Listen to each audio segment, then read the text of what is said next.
My brother slept with my wife and got her pregnant, so I divorced her. Now he wants my help because my parents disowned him and gave me all their inheritance.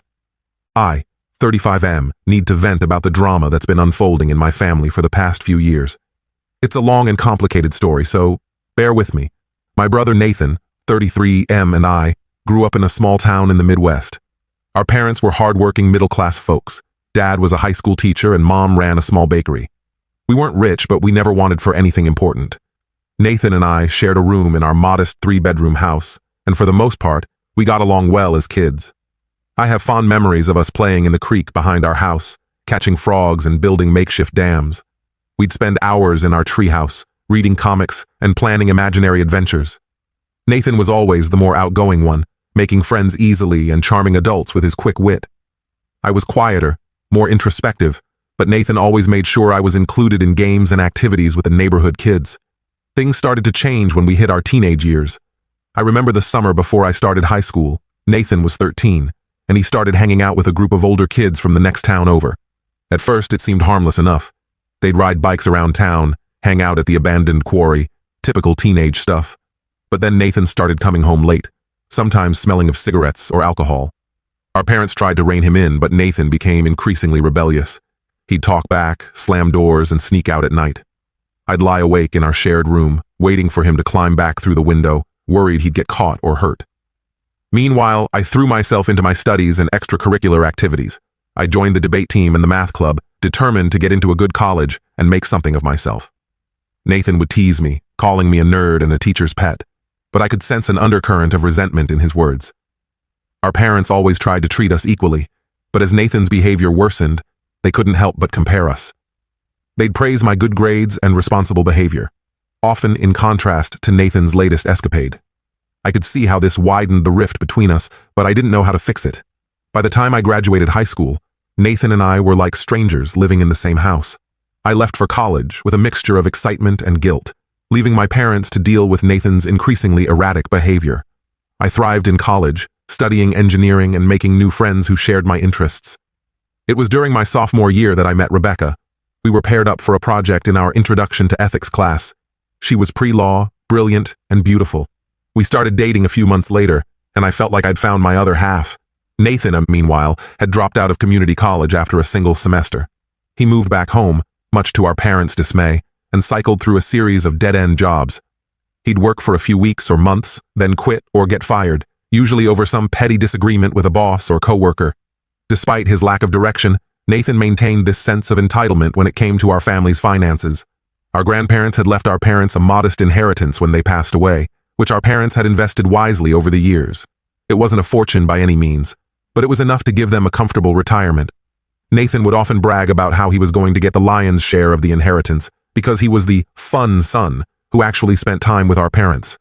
He conveniently ignored the fact that he was living rent-free in their basement, eating their food, and constantly borrowing money he never paid back. I remember one Thanksgiving break during my senior year of college. I'd brought Rebecca home to meet my family, and things were tense from the start. Nathan kept making inappropriate comments about Rebecca, saying things like, "I can see why you locked that down," and making crude gestures when he thought I wasn't looking. I confronted him about it later that night, after Rebecca had gone to bed. We were in the kitchen, and I asked him to knock it off and show some respect. He just laughed and said I was being too sensitive. "Lighten up, bro," he said, cracking open another beer. "I'm just saying what everyone's thinking. A girl that hot with a nerd like you? You should be thanking me for not stealing her away." I was furious, but I didn't want to cause a scene and ruin the holiday for our parents. I walked away, but things were never quite the same between us after that. After graduation, Rebecca and I got married and moved to the city where we'd both found jobs. Nathan was my best man, more out of obligation than anything else. His speech at the reception was uncomfortable, full of backhanded compliments and inside jokes that no one else understood. For the next few years, we settled into our careers and started thinking about starting a family. We bought a small house in the suburbs and started trying for a baby. But month after month, nothing happened. We went through a battery of tests, and eventually, we were told that we both had fertility issues that would make conceiving naturally very difficult. We started looking into fertility treatments, a process that was both emotionally and financially draining. I confided in my parents about our struggles, seeking their support and advice. Unfortunately, This information made its way to Nathan, who seemed to view it as another opportunity to make inappropriate jokes at my expense. The last time we had Nathan over for dinner, about 2 years ago, he spent the entire evening making snide comments about my swimmers and offering to help out if we needed a donor.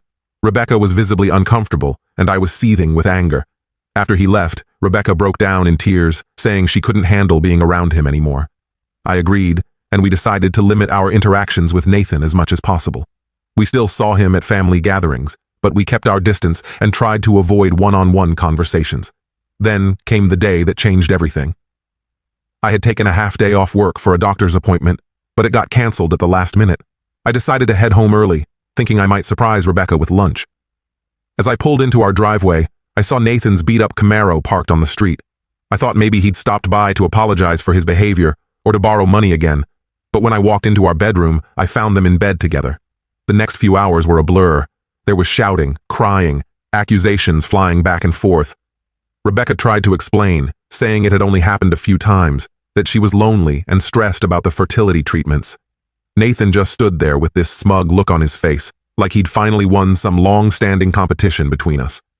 I kicked them both out and filed for divorce the next day. The following months were a haze of lawyers, paperwork, and moving out of the home we had shared. I was a mess, barely functioning at work and avoiding my family as much as possible. About 3 months after I caught them, Nathan called me. He was drunk, his words slurring as he rambled on, but I got the gist of it.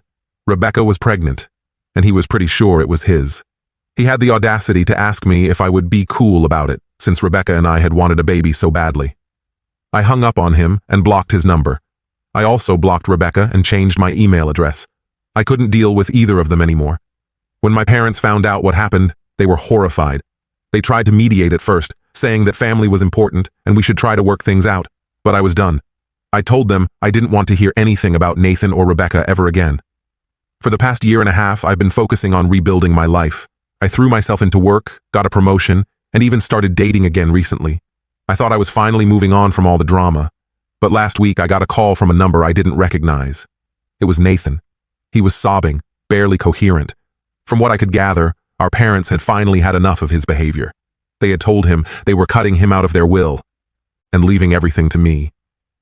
Nathan was begging me to talk to our parents, to convince them to change their minds.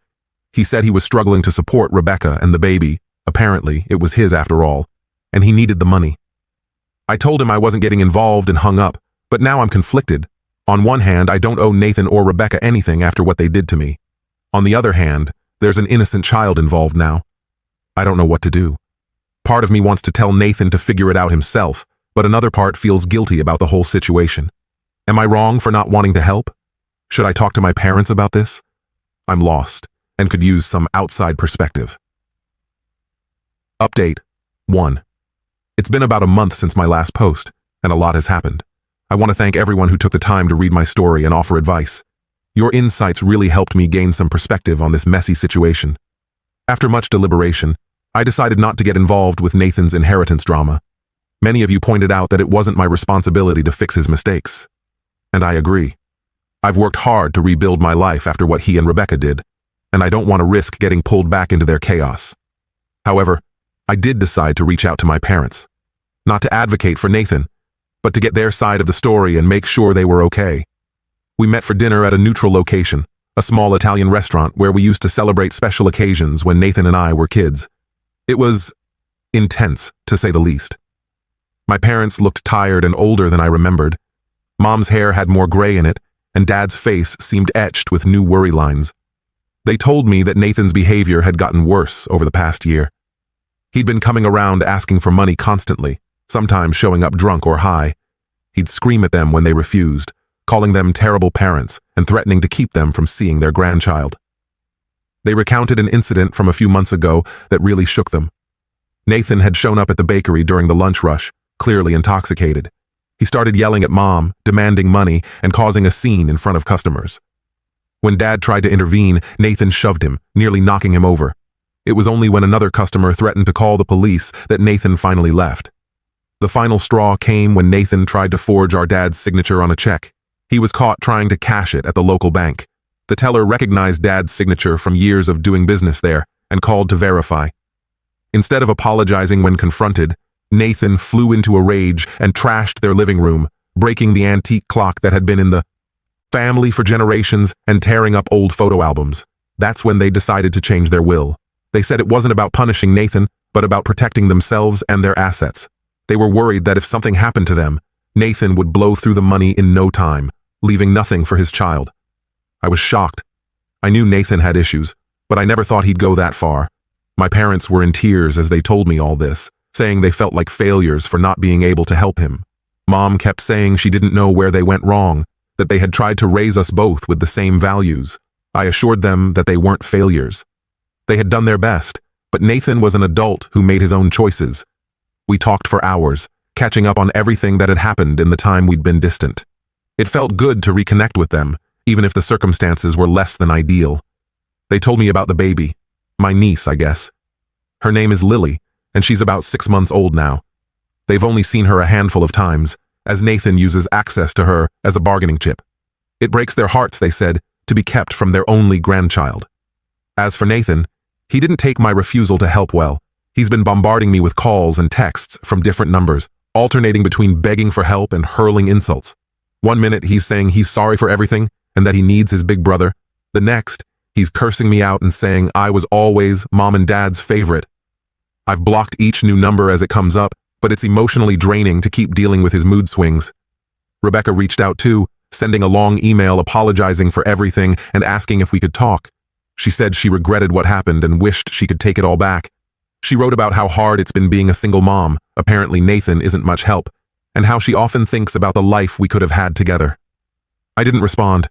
Maybe someday I'll be ready to hear her out, but right now the wound is still too fresh. Work has been a welcome distraction from all this family drama. I've been putting in extra hours on a big project. We're developing a new type of energy-efficient building material, and it's fascinating work. My boss noticed my dedication and hinted at another possible promotion in the near future. I've also been spending more time with friends, trying to rebuild the social life I neglected during my marriage and subsequent divorce. Last weekend, a group of us went camping at a nearby state park. It was nice to get away from cell phone reception and just enjoy nature for a while. We hiked, fished, and sat around the campfire telling stories, for a little. While I was able to forget about all the drama and just be in the moment. The woman I mentioned I was dating in my last post, Sam, has been incredibly supportive through all of this. We're taking things slow, but it's nice to have someone to talk to who isn't involved in the situation. She's a graphic designer who loves the outdoors, and she's been teaching me about photography on our weekend hikes. As for the future, I'm still not sure what it holds.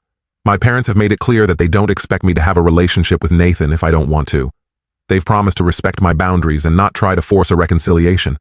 But they did ask if I'd consider meeting my niece someday, which is something I'll have to think about. For now, I'm focusing on maintaining my relationship with my parents while keeping Nathan at arm's length. It's not a perfect solution, but it's what feels right for me at this moment. I know this update doesn't have a neat resolution, but that's life, isn't it? Messy and complicated. I'm just taking it one day at a time and trying to make the best decisions I can with the information I have. Thank you all again for your support. It means more than you know. Update 2. It's been about 6 months since my last update, and I wanted to share some developments in this ongoing saga. First, the good news. Things have been going well for me personally. That promotion at work came through, and I've been settling into my new role as project lead for our green building materials division. It's challenging, but in a good way that keeps me engaged and motivated. I'm learning a lot about management and team dynamics, skills I never thought I'd need as an engineer. Sam and I are still together, and our relationship has been growing stronger. We recently took a weekend trip to the coast, renting a small cabin overlooking the ocean. It was the most relaxed I've felt in years. We spent our days hiking along the cliffs, exploring tide pools, and evenings cooking together and talking by the fireplace. For the first time in a long while, I felt like I could see a future beyond the next few months. Now, for the not-so-good news. Despite my efforts to keep Nathan out of my life, family drama has a way of creeping back in. About 2 months ago, I got a call from my mom. She was in tears, telling me that Nathan had been arrested for drunk driving. Apparently, he'd wrapped his car around a tree after leaving a bar. The real kicker? Rebecca and the baby were in the car with him.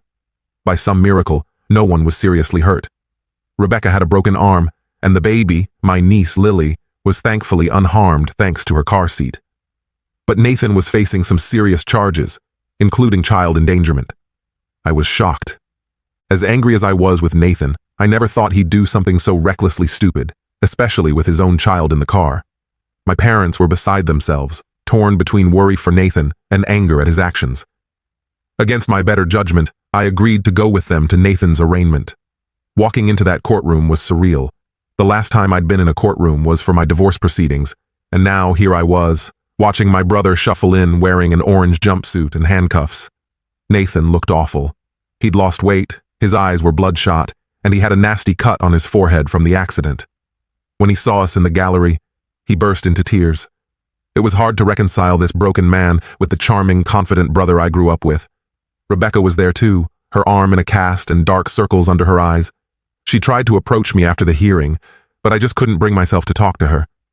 I nodded politely and walked away, ignoring the way my stomach churned at the sight of her. Nathan's lawyer managed to get him into a rehab program instead of jail time. But he's on thin ice. One more slip up, and he's looking at serious prison time. My parents are cautiously optimistic that this will be the wake-up call Nathan needs, but I'm not holding my breath. This whole situation has stirred up a lot of complicated feelings. I'm angry at Nathan for continuing to make such destructive choices, worried about the impact on Lily, and frustrated that I'm getting pulled back into his drama despite my best efforts to stay away. After the arraignment, my parents asked if I would consider being more involved in Lily's life. They're worried about her welfare, given Nathan's instability and Rebecca's apparent inability to set boundaries with him. I'm torn about this. On one hand, Lily is an innocent in all this, and I hate the thought of her growing up in such a chaotic environment. On the other hand, getting involved means having to interact with Nathan and Rebecca, which I'm not sure I'm ready for. Sam has been my rock through all of this. She's listened to me vent, offered a shoulder to cry on, and given me space when I needed it. She even offered to come with me to the arraignment for moral support, though I decided it was better to go alone. I don't know how I would have handled all this without her support. Last week, Sam and I had a long talk about the future. She knows about all the family drama, and she's been incredibly understanding. But she also gently pointed out that at some point, I'll need to make some decisions about what kind of relationship, if any, I want to have with Nathan and his family going forward. It's not an easy thing to think about, but I know she's right. As for my relationship with my parents, it's been strained, but we're working on it. They understand my desire to keep my distance from Nathan, but I can tell they're hoping for some kind of reconciliation eventually. They've started seeing a family therapist to help them deal with the stress of the situation, which I think is a positive step. I've been thinking a lot about forgiveness lately. Not necessarily for Nathan's sake, but for my own peace of mind. I'm not there yet, and I don't know if I ever will be. The betrayal still feels fresh, even after all this time. But I'm trying to work through these feelings, maybe find a way to let go of some of this anger I've been carrying around. Work continues to be a welcome distraction. We're in the final stages of testing our new building material, and early results are promising. If all goes well, we could be looking at a major breakthrough in sustainable construction. It's exciting to be part of something that could make a real difference in the world. I've also been trying to expand my social circle beyond just work friends. I joined a local hiking group and have been going on weekend treks. It's been nice to meet new people who don't know anything about my complicated family history. There's a freedom in being able to just be myself, without any baggage or expectations. For now, I'm trying to maintain boundaries while still being there for my parents as much as I can. It's a delicate balance, and I'm not always sure I'm getting it right. I've agreed to meet Lily, but I've made it clear that this doesn't mean I'm ready to forgive Nathan or have a relationship with him. I don't know what the future holds. Nathan's actions have shown me that just when I think things are settling down, life can throw another curveball. All I can do is keep moving forward, focusing on the positive aspects of my life while dealing with the family drama as it comes. There are days when I feel angry and resentful, wishing I could just cut ties completely and never look back. But there are also moments when I remember the brother I used to have, the one who looked out for me when we were kids, and I feel a pang of sadness for what's been lost. I'm trying to take things one day at a time, setting small, manageable goals for myself. Right now, that means focusing on my career, nurturing my relationship with Sam, and slowly rebuilding my relationship with my parents. As for Nathan, Rebecca, and Lily, well, that's still a work in progress. Thank you all for listening and for your continued support. It helps more than you know to have a place to share these complicated feelings and experiences. Life doesn't always give us clear-cut solutions or happy endings, but I'm doing my best to navigate this messy situation as best I can.